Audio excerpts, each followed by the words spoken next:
Greetings and salutations, community. What's going on?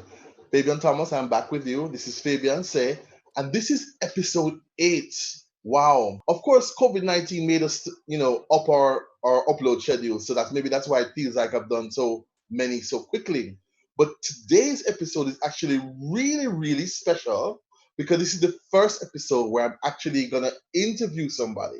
Because remember, this is supposed to be a talk show and interview show, but COVID-19 came into the mix, no face to face, social distancing. So I was doing all these uploads by phone, and Damien would, spruce them up and we upload them. And then we said, you know what? Remote video interviewing is a thing. So here we are.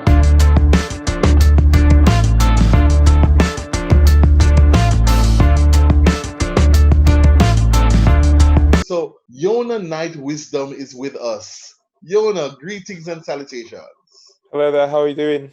I'm good. I'm really, really good. And how are you? Good to hear. Yeah, I'm not too bad, thank you. I'm trying to enjoy myself as much as possible during this period of time. Continuing to work hard and do as much as I can from home. But, Yes. it is what it is, and I just got to make the best of the situation possible. So Yona, here's the deal. When this show blows up and becomes huge, you will go down in the history of Fabian Say as the very first interview guest. And it's gonna be a big deal. Okay. I'm really excited to talk to you. And here's the interesting thing. I'm tutoring a young man, and his parents linked me and said, can you tutor him? We need him to improve his critical thinking for his essay writing. He swims. So the very first essay I gave him was on you.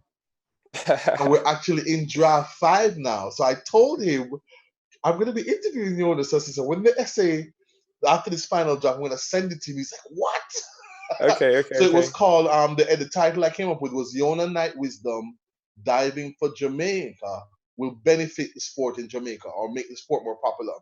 And so we worked it. Like he was saying to the last class, he said, boy, this looks nothing like the original draft. Because I made him go and do research and stuff. So when it's done, we're gonna send it to you. Oh, that's going to be very interesting to read, I think. That's going to be really Yes. interesting. So Yona Night Wisdom, you are 24 years old. That's right. And you're born in a good month. You're born in May. Born in May, yeah, May 12th, so my birthday's coming up. I'll turn Yes, I'm 25 I'm in, I'm May 7th. okay, So you're about to turn 25. yeah, And you were born in Leeds in the UK that's correct. to a Jamaican and a Bajan. That's right. So Yeah, we're gonna talk about this. So first of all, tell me what was it like growing up in the UK? What was it like growing up in the UK? it's hard. It's hard to answer that because I was just it was just my situation. I didn't have anything to compare it to. Mm-hmm. I never moved from anywhere.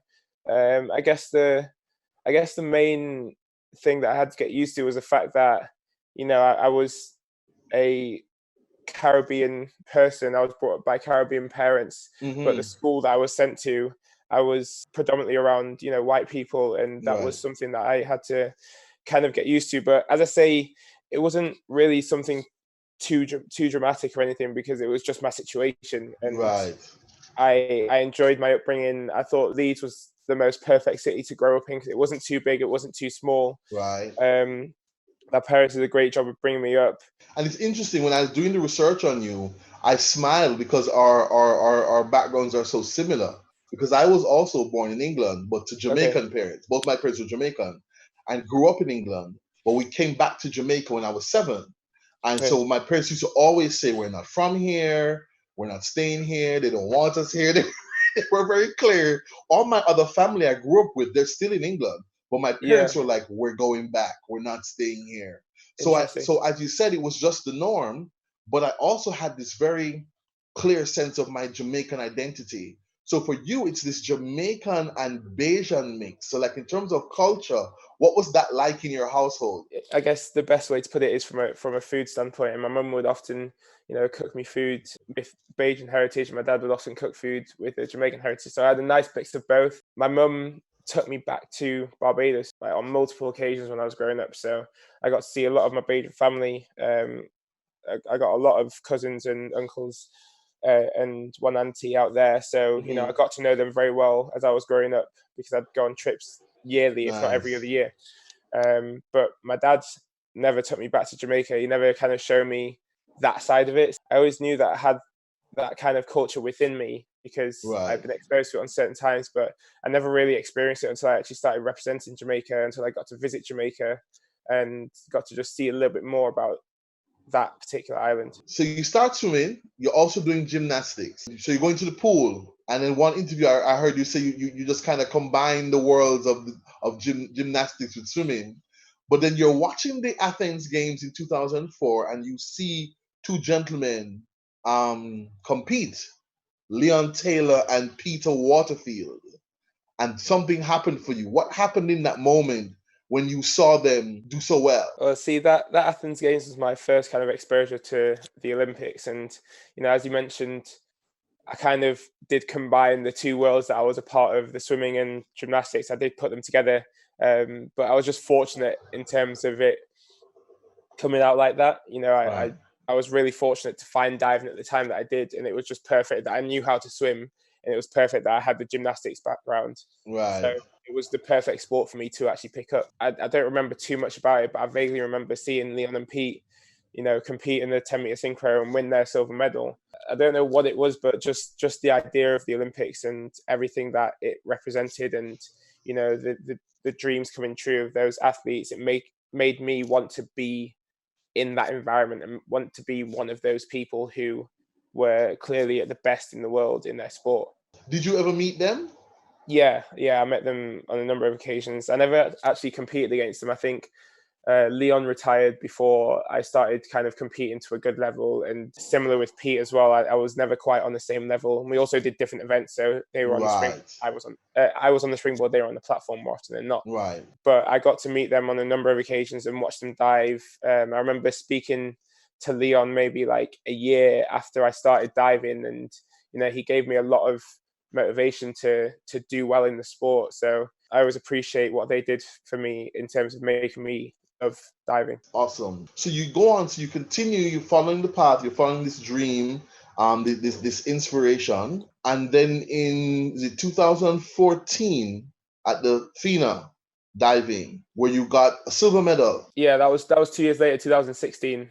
Right. The diving World Cup. So it's sprint 3 meters men's springboard, and this is the same year that you compete as the first Jamaican to do a diving competition in Rio at the Olympics. Right. You were busy, dude. You were busy that year. Yeah, What did that feel like? Yeah, you're right. I was busy that year. It wasn't just in diving though. I was also just finishing my university degree as well, and I graduated that summer. I actually missed my graduation because of my Olympic pre-camp, which was kind of crazy. But it was the most incredible feeling, and I was just reminiscing over it today, because today, Saturday the 25th, was supposed to be the day that I competed at the World Cup in Tokyo to try and qualify for this year's Olympics. Right. But obviously now that's not going ahead.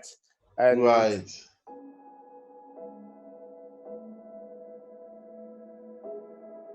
I'm in Leeds rather than in Tokyo, so I was reminiscing on my qualification for Rio 4 years ago. And you know, it was just the most incredible Rio day. Games at an event in Rio in February, he became the first man representing Jamaica to achieve this feat. So in my research on you, Yona, I discovered you are seen as pretty much almost like the Usain Bolt of swimming. Because you know, Usain is too tall to be a sprinter. You know, he's seen it, he's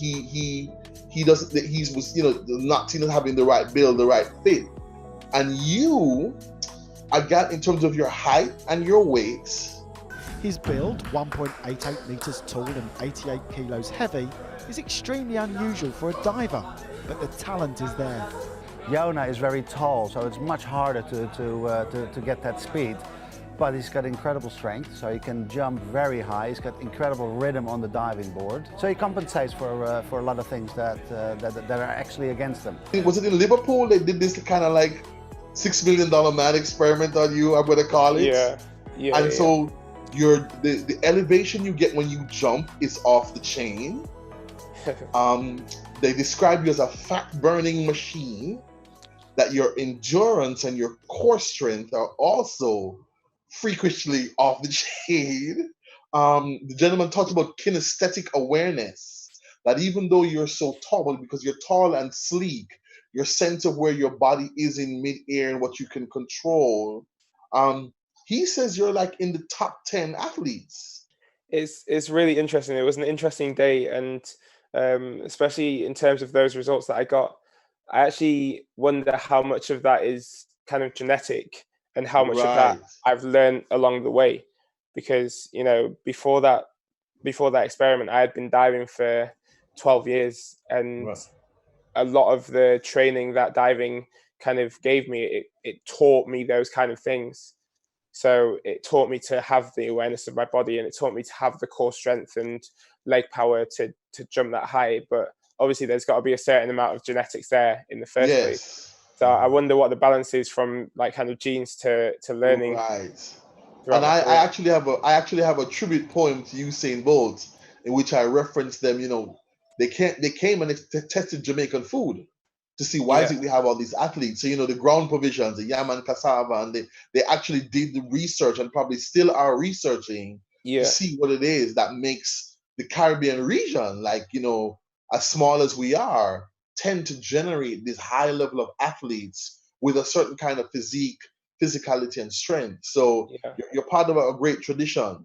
Especially Jamaica, out of all the Caribbean nations, has a major sprinting culture, and you can tell Right. that by the level that champs, for example, is at.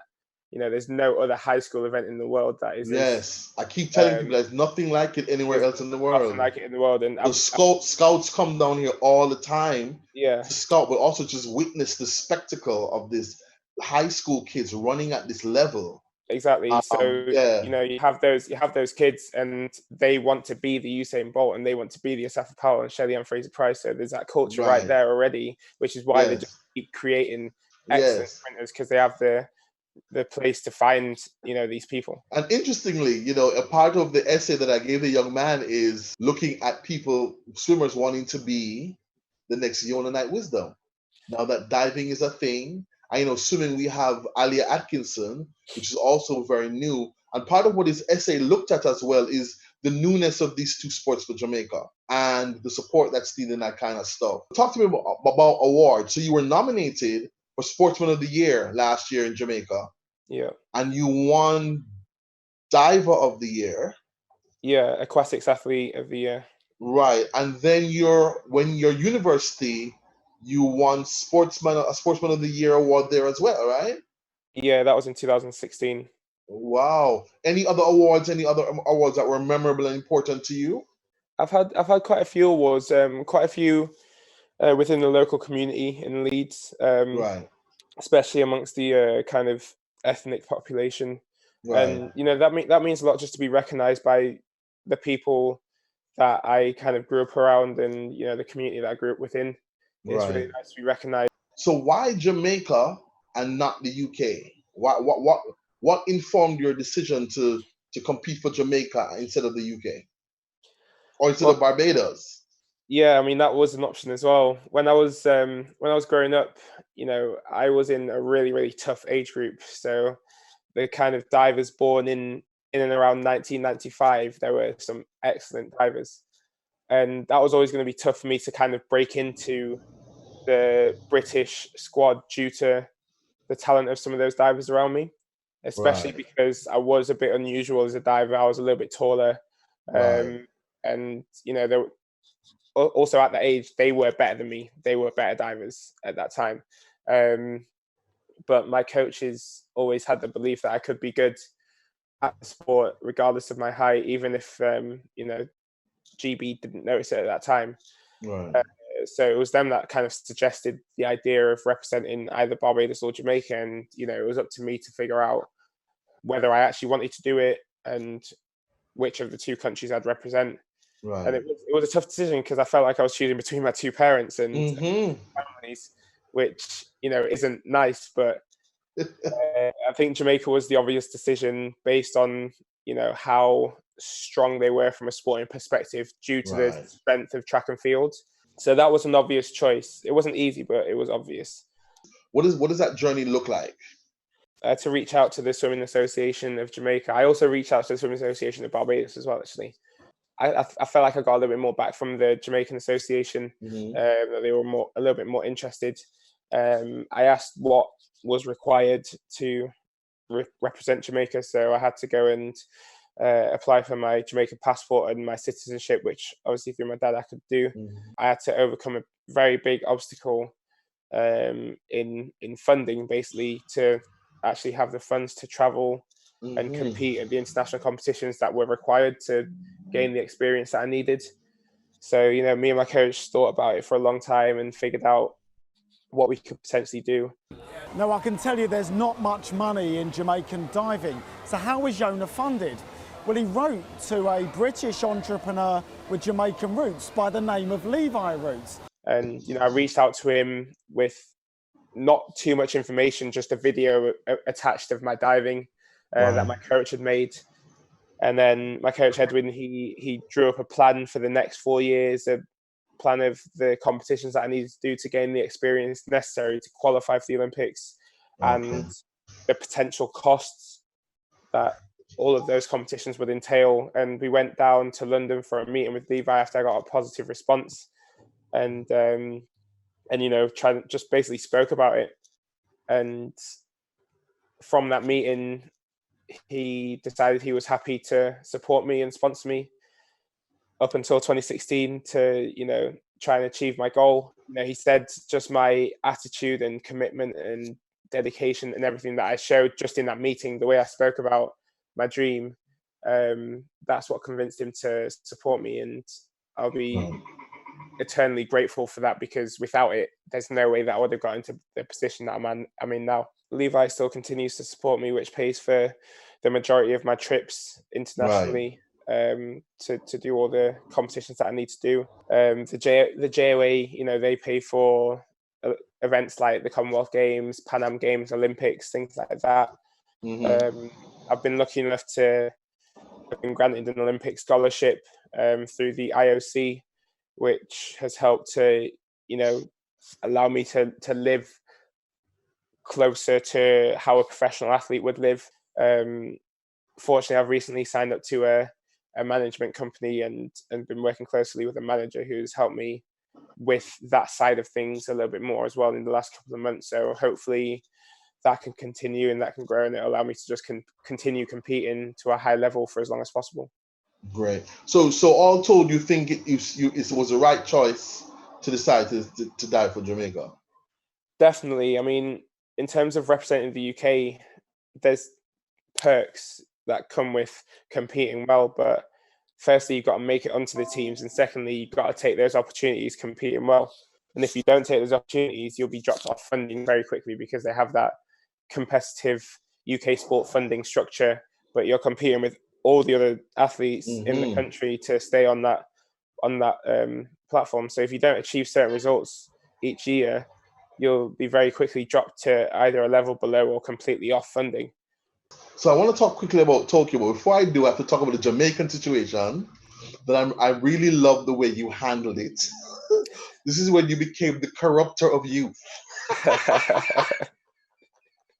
So you talked about culture early. So you know, all our islands, we have these things, and you know, social media gives everybody a platform to vent and share their stories. And you know, you were swimming, you were diving, you were training. I don't know why folks thought you'd be in a three-piece suit. But I really like the way you handled it. Well, I gotta be honest, I found the whole situation quite funny, to be fair. It was a crazy situation that I'd never kind of been involved in beforehand. And you know, I'm generally quite a level-headed person, and I can see both sides of people's perspectives. Right. And that was the most important thing in that situation, because with the video, based on the angle that it was, you know, it didn't show the pool in the background. Right. It showed the girls in their school uniforms, and they showed me in swimming trunks. So based on the video alone, it did look that like I was just in a situation where I was giving a speech to these schoolgirls just in my swimming trunks, which obviously isn't a normal thing to see. Right. But if you look a little bit further and you take the context into the situation, and if you know what I'm doing, where I'm at that time, then it makes a little bit more sense. Yeah. So for me, the way that I handled it was good because I could see it from both perspectives in Right. terms of what you actually saw in the video and the whole context. Yeah. But as I say, because I found it quite funny, you know, when I realized it was a bigger thing than I had expected, I literally read through every single comment, and there was hundreds of comments under the Facebook video, hundreds of replies on the Twitter video, and hundreds of comments under the Instagram video as well. I literally sat through in my hotel room because I didn't have much else better to do and read them all. And Yes. you know, it was a little bit of entertainment for me, but kind of getting a grasp of, you know, the negative comments versus the positive comments allowed me to kind of appraise the situation properly and then respond to it in a good way. So COVID-19 has derailed the Tokyo Olympics. Talk about that. What was that like? How do you feel about that? Because it's a continually developing situation, which is still progressing as we speak. You know, there's certain things that we don't know about what's going to happen towards the end of this year and the start of next year. You know, I always thought it was an inevitability that the games wouldn't go ahead this year because it just didn't make sense. right. You know, I'm ready to keep on training as much as I can at the moment, Right. so that as soon as everything goes back to normal, as soon as we can go back into the pool, and as soon as competitions start getting re-announced for maybe later on this year, hopefully, or at the start of next year, I'll be ready to go regardless of when it happens. It'll be back to business. Okay. So when you're not diving and not training, what do you do? That's been a process of figuring out that as well over the last few years. I was always used to having school or having education as something to do away from training. So, right. You know, apart from like meeting up with my friends and doing all of that, I would always have schoolwork or university work to be getting on with, and I'd do that. Another What thing did you study at university? I studied sport and exercise science. Oh, okay, cool. So it was very well tied in with my kind of daily life. There was a lot of things that I could take from sport science and apply it to training. There was a lot of things that I took from learning diving for such a long time that I could take to university. Right. So do you have any hobbies? Well, at the moment, I enjoy doing some podcasting, which I've been very busy with during this period of time. Right. That kind of transition from YouTubing, you know, I played around with a bit of YouTube once I finished uni. Because your podcast is called The Athlete's Voice, right? Yeah, that's right. That's right. So yeah, after I finished university, I kind of had a big gaping hole that needed to be filled in terms of time spent, but doing something productive. So, you know, I actually borrowed my friend's PlayStation to see if gaming was something I enjoyed. That wasn't something I enjoyed. Right. You know, I watch a lot of sport on TV, but there's only so much of that I can actually watch before I get too bored. What if you had any? What kind of advice would you give to young Jamaican swimmers and divers? What if you had 2 nuggets to tell them? What would it be? Well, it's obviously difficult for diving right now because we still don't have the facilities in place in Jamaica, and you know, that's something that that we're trying to work on, and we're trying to see what can possibly be done. But I think that the more I can do as an international diver, the more positively it will affect the potential of getting good quality facilities in Jamaica and the coach as well. So, you know, that, as I say, it's hard to answer that for divers, but for swimmers, it's, you know, it's hard. You have to be so patient with sports like swimming and diving. You have to be very, very patient because it takes a long time to learn the technical requirements of the sport and also develop the physical strength as well. So you have to be patient and just take your time learning, go through the highs and the lows, probably more lows, but the lows are where the most value is found. So, you know, if you experience a disappointment, then don't let that be the reason that you give up and stop. Let that be a reason to continue and avoid that happening again in the future. If at the point when you are no longer diving, if you decide to not compete, what do you see yourself doing? I'm still in the process of actually figuring that out. You know, I think think I've got a number of options, and fortunately I think I have the time as well to figure it out, because I do want to continue diving for another cycle after this. I want to continue hopefully until Paris at least, and then Right. Kind of reassess at that point. But I've got my sports science degree, which is very Right. valuable. I think sports science is so vague that you can kind of go into so many different areas. So I've been trying to figure out which area I've been most interested in. I think psychology might be that area. So Right. I might eventually look into being a sports psychologist or like a performance psychologist, something like that. That's one consideration. I'd love to be still involved in diving in some respect, whether that's being a coach or not. So many people have said, you should, once you finish diving, you should go and live in Jamaica and be the diving coach in Jamaica, which is definitely a possibility if there's a structure there. Right. But I don't know if coaching is the thing for me 100%. Right. I've been doing it for a long time. I've been doing it for about 7 years now, coaching. But I don't know if that's the thing for me. So I need to figure that out. So you're figuring it out. You're on a journey of discovery. Exactly. All right, cool. It was great talking to you, Yona. So like I told you now, there are 4 games, and you will get to choose which one you want to play, because every guest that comes on here has to play a game. Okay. So your options are a Jamaican trivia quiz, one called Let Me Ask You Something. That's some random questions I'm going to ask you about your life and your personality. Okay. There's one called Mix Up and Blender, not necessarily well-behaved questions, delving into your private life. And the other one is called Rapid Fire, and it's word association. I rattle off some words at you, and whatever comes to your brain, you say it. So which one are you choosing? Jamaican trivia quiz, Mix Up and Blender, Let Me Ask You Something, or Rapid Fire? I like the sound of Let Me Ask You Something. Let me ask you something? All right, cool.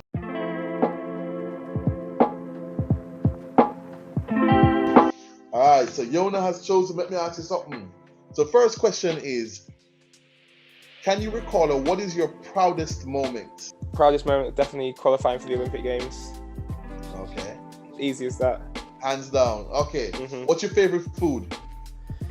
Favorite food, not necessarily jerk chicken, but some kind of like chicken cooked in the Jamaican style, so either fried or jerk, something like that. Rice and peas, a nice gravy, and some dumplings on the side of that. Look here, Bridget. People don't understand that gravy is a thing. And gravy is not ketchup. And gravy is not ketchup and water. It's proper gravy. Proper. Yeah. It's a culture thing, Yeah. Because I've gotten you say, can I have some gravy? And they bring you like, this is ketchup and water. What is this? This is not gravy. Are you like me? Do you want your gravy on your rice? On the rice. Yeah. Yes. And I don't like it too much on the chicken, because I want to be able to pick up the chicken. I don't want to get the gravy all over my hands. Thank you. So we're born in the same month. The gravy twins. Well, I got taught well by my parents, so I know how to eat properly. There you go. Tell me one of your guilty pleasures. Guilty pleasures is watching trashy TV. Like, I don't know if you've heard the show called Love Island in the UK. I think I have, yes. It's probably the trashiest TV show. What is one of your pet peeves? People who act before they think. Impulsive. Yeah, and sometimes impulse is okay, but there's so many times where, people do things and then look back and think, why did I do that? Yeah. And you could have just avoided the whole situation if you just took a second to think about it beforehand. What could I have done differently? Yes. Yeah. What part of your features do you like the least? The least, my feet. Yeah. Your feet. Yeah, 16 years almost of diving on springboards is not good for the feet. Okay. And also water, Yeah. As a child, I might not have been very good at drying my feet fully before I put my shoes on. Right. Which is something I probably regret slightly. So yeah, my feet aren't great, but I try my best. What is your most embarrassing moment that you can recall? There's not been many times where I've been extremely embarrassed. It was probably something to do with alcohol there. Okay. It's probably something. Yeah, it was probably like a bad night out, and again, those moments are hard to recall anyway. Yes. But there's definitely been times where I've gone a little bit too far, and and it's not ended up too well for me. So that's why I try and avoid alcohol as much as possible now. Have you ever broken someone's heart? I don't think so. No, maybe. No. Have you ever had your heart broken? No, I haven't. Look at you. Well, the thing is, as I say, I'm very level-headed, so I can understand. I feel like I can understand things from various perspectives. So I So haven't. you handle them better. I feel like I've handled situations well. Tell me 2 things that are on your bucket list. Travel the world a lot more than I already have. And that sounds funny because obviously with competing internationally, I do a lot of traveling, but I spend a lot of time just in hotels. And there are many places in the world that I would love to visit and see. And enjoy and explore. Exactly, yeah. There are a lot of countries I'd love to just tick off my list. I've actually got a scratch map where I've scratched off all the places. I'd love to just fill up as much of that as possible. Another thing to tick off my bucket list, I'd love to drive a supercar. Drive a supercar. All right.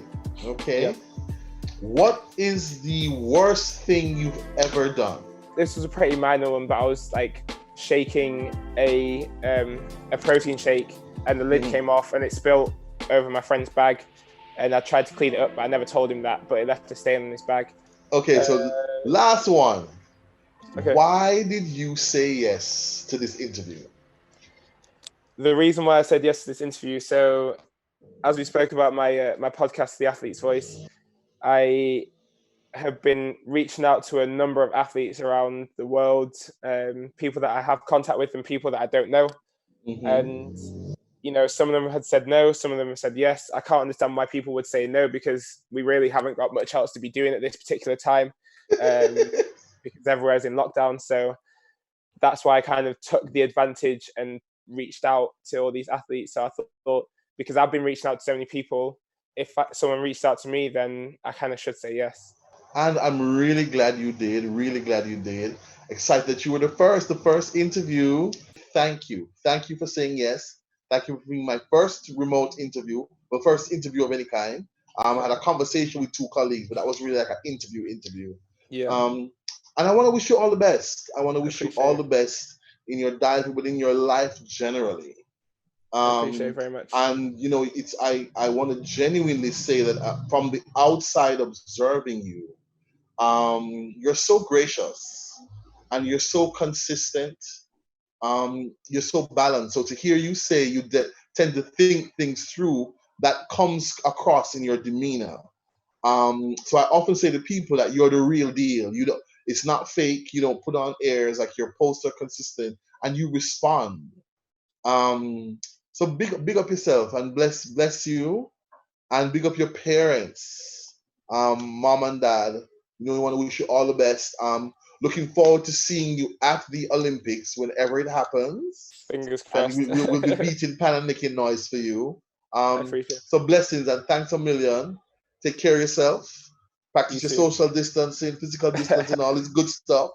Yes. I've been watching your workouts at home. My favorite has been the flip where your hands touch the ceiling. That's been my favorite one. So one so far. I mean, if anything, if I can get some sponsors so I can move into a bigger flat, that'll be the dream. How can people find you if they want to follow you, listen to the podcast? I'll reel off all my social media. So you can hit me up on Instagram at YonaKW, Twitter at YonaKW, my Facebook page under my full name, Yona Night Wisdom, TikTok at YonaKW. Been having fun on TikTok. My podcast is called The Athlete's Voice, which is available on Apple Podcasts, Spotify, Google, all of the platforms, and also my YouTube channel, which is again under my name, Yona Night Wisdom. I've been a bit more quiet recently on my YouTube channel, but in the future, I'm sure I'll be back on it at some point. So there you go. Cool. Yeah, man. Follow the youth. Thanks, Yona. You're welcome.